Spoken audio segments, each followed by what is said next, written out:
नमस्कार। आज हम एक खास यात्रा पर निकलेंगे। एक ऐसी यात्रा जिसमें हम जिंदगी के गहरे रहस्यों और विरोधाभासों को समझेंगे। लेकिन इससे पहले चलिए अपने शरीर और मन को पूरी तरह से शांत करते हैं। एक गहरी सांस लें और धीरे धीरे छोड़ें। फिर से एक गहरी सांस लें। महसूस करें कि आपकी सांसें कैसे आपके पूरे शरीर को शांति दे रही हैं। हर बार सांस लेने पर आप अधिक शांति महसूस कर रहे हैं। अब अपनी आंखें धीरे धीरे बंद करें। ध्यान दें कि आपका शरीर धीरे धीरे आराम महसूस कर रहा है। आपके पैर, आपकी टांगें, आपके हाथ, आपके कंधे सभी पूरी तरह से शांत और स्थिर हो रहे हैं। इस शांति को महसूस करें। इस शांति के साथ अपने मन को तैयार करें एक अनोखी और दिलचस्प यात्रा के लिए। चलिए शुरुआत करते हैं एक छोटी सी पहेली से। क्या यह वाक्य झूठ है? सोचिए, अगर यह सच है तो क्या होगा, और अगर यह झूठ है तो? जीवन भी कुछ ऐसा ही है, कभी कभी उलझनों और सवालों से भरा हुआ। लेकिन हम धीरे धीरे इन सवालों का जवाब ढूंढेंगे। आराम से सांस लेते रहें और मेरी आवाज पर ध्यान केंद्रित करें। हर शब्द आपके मन में शांति का संचार कर रहा है। अब हम जिंदगी के उस रहस्य में उतरेंगे जो हर किसी को सोचने पर मजबूर कर देता है। जीवन का विरोधाभास। जिंदगी में कई विरोधाभास होते हैं जिन पर सोचने से कभी कभी हमारा दिमाग उलझ जाता है। जैसे कि खुशी पाने की चाह। जितना ज्यादा हम खुशी को खोजते हैं उतनी ही वह दूर चली जाती है। क्या आपने कभी महसूस किया है कि जब आप किसी चीज को पाने के लिए बहुत कोशिश करते हैं तो वह चीज खुद ब खुद दूर हो जाती है? यह जीवन का पहला बड़ा विरोधाभास है। चलिए एक कहानी सुनते हैं। एक बार एक साधु था जिसने सब कुछ छोड़ दिया था। पैसा, परिवार, आराम। वह बहुत दूर एक जंगल में चला गया ताकि शांति पा सके। पर कई सालों तक साधु ने शांति नहीं पाई। क्यों? क्योंकि उसने शांति को पाने की चाह को छोड़ ही नहीं दिया था। शांति खोजते खोजते वह और बेचैन हो गया। यही विरोधाभास है जीवन का। जब हम किसी चीज को पाना चाहते हैं तो वह छूट जाती है। इस कहानी को सोचिए और महसूस कीजिए कि आपकी जिंदगी में ऐसे कौन से पल थे जब आप कुछ पाने की चाह में असली खुशी से दूर हो गए। धीरे धीरे अपनी सांसों पर ध्यान दें और इस विरोधाभास को स्वीकार करें। ये विरोधाभास हमारे सोचने और बढ़ने का जरिया है।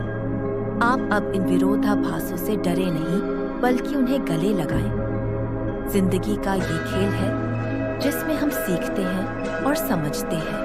अब हम कुछ और गहरे और दार्शनिक विरोधाभासों की तरफ बढ़ेंगे। एक प्रसिद्ध विरोधाभास है, यह वाक्य झूठ है।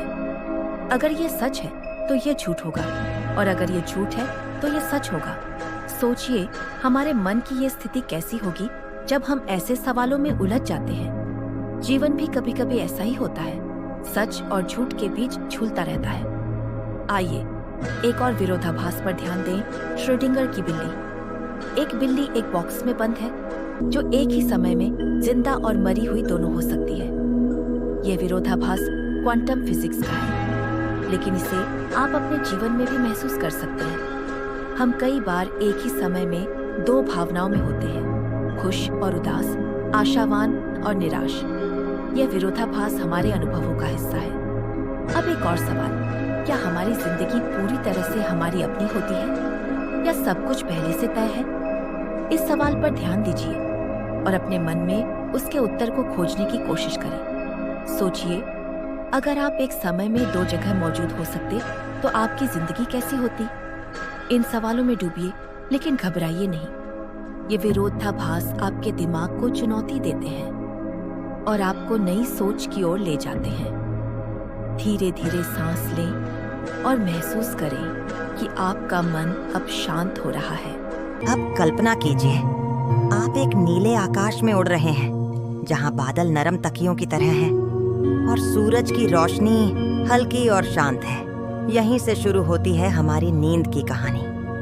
एक ऐसी जगह जहां कल्पनाएं हकीकत बनती हैं और विरोधाभास आपको गहराई से सोचने को मजबूर करते हैं। कल्पना कीजिए, आप एक दरवाजे के सामने खड़े हैं। यह दरवाजा आपको भविष्य की दुनिया में ले जाएगा।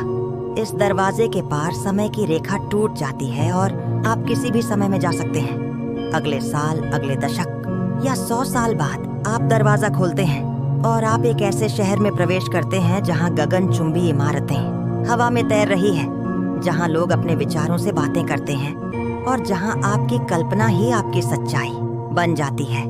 यहाँ एक विरोधाभास छुपा है।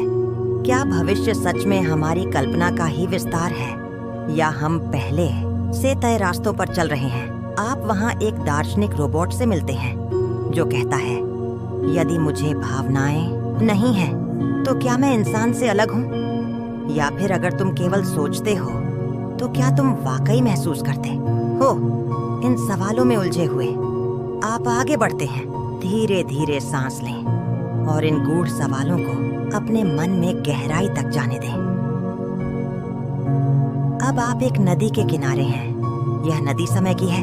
इसका पानी उल्टी दिशा में बहता है। आप उसमें उतरते हैं और महसूस करते हैं कि आप पीछे जा रहे हैं अपने अतीत में। आप अपने बचपन के एक मोड़ पर पहुंचते हैं। वहाँ वो पेड़ है जिसके नीचे आपने पहली बार सपने देखे थे। एक छोटा बच्चा वहाँ खेल रहा है। वो आप ही हैं। आप उस बच्चे से पूछते हैं, तुम क्या बनना चाहते हो? और वह बच्चा कहता है, मैं वही बनूंगा जो मेरी कल्पना तय करेगी। यह है जीवन का एक और विरोधाभास।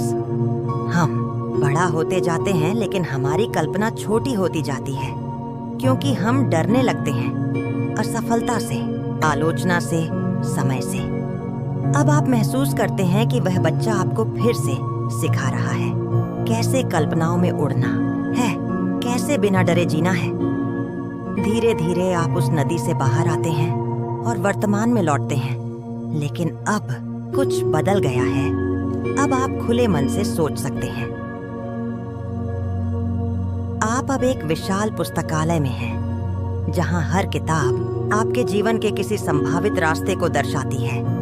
आप एक किताब खोलते हैं। उसमें लिखा है, अगर आपने उस दिन हाँ कहा होता तो जीवन कैसा होता। दूसरी किताब में लिखा है, अगर आपने डर को जीत लिया होता तो क्या बदलता। ये पुस्तकें विरोधाभासों से भरी हैं। हर निर्णय एक नई दुनिया को जन्म देता है। हर इनकार एक नई दिशा को रोक देता है। क्या सभी संभावनाएं एक साथ मौजूद होती हैं? क्या हम हर पल असीमित जिंदगियां जी रहे हैं, बस एक को चुनकर बाकी को छोड़ते हुए? आप एक कुर्सी पर बैठते हैं और सोचते हैं, क्या मैं वही हूँ जो मैं बना हूँ, या मैं वही हूँ जो मैंने नहीं बनने दिया? सांस लें और महसूस करें कि आप धीरे धीरे गहरी नींद की ओर बढ़ रहे हैं। अब हम इस यात्रा के अंतिम पड़ाव पर हैं, जहां आपकी आत्मा पूरी तरह से शांत हो रही है। आप एक विस्तृत आकाश के नीचे लेटे हैं। तारों से सजी यह रात आपको शांत कर रही है। आपके शरीर का हर हिस्सा अब विश्राम की स्थिति में है। पैर, हाथ, कंधे, चेहरा, सब कुछ अब हल्का और शांत। आपके मन में कोई शोर नहीं बचा है, सिर्फ एक मधुर शांति है जो आपको धीरे धीरे नींद में ले जा रही है। मैं आपके साथ कुछ शब्द दोहराता हूँ। मैं पूर्ण हूँ। मैं शांति में हूँ। मेरी कल्पनाएं मुझे शक्ति देती हैं। मैं अब गहरी नींद में प्रवेश कर रहा हूँ। अब मैं विदा लेता हूँ, आपको कल्पनाओं की इस दुनिया में छोड़कर, जहाँ आप खुद से मिल सकते हैं।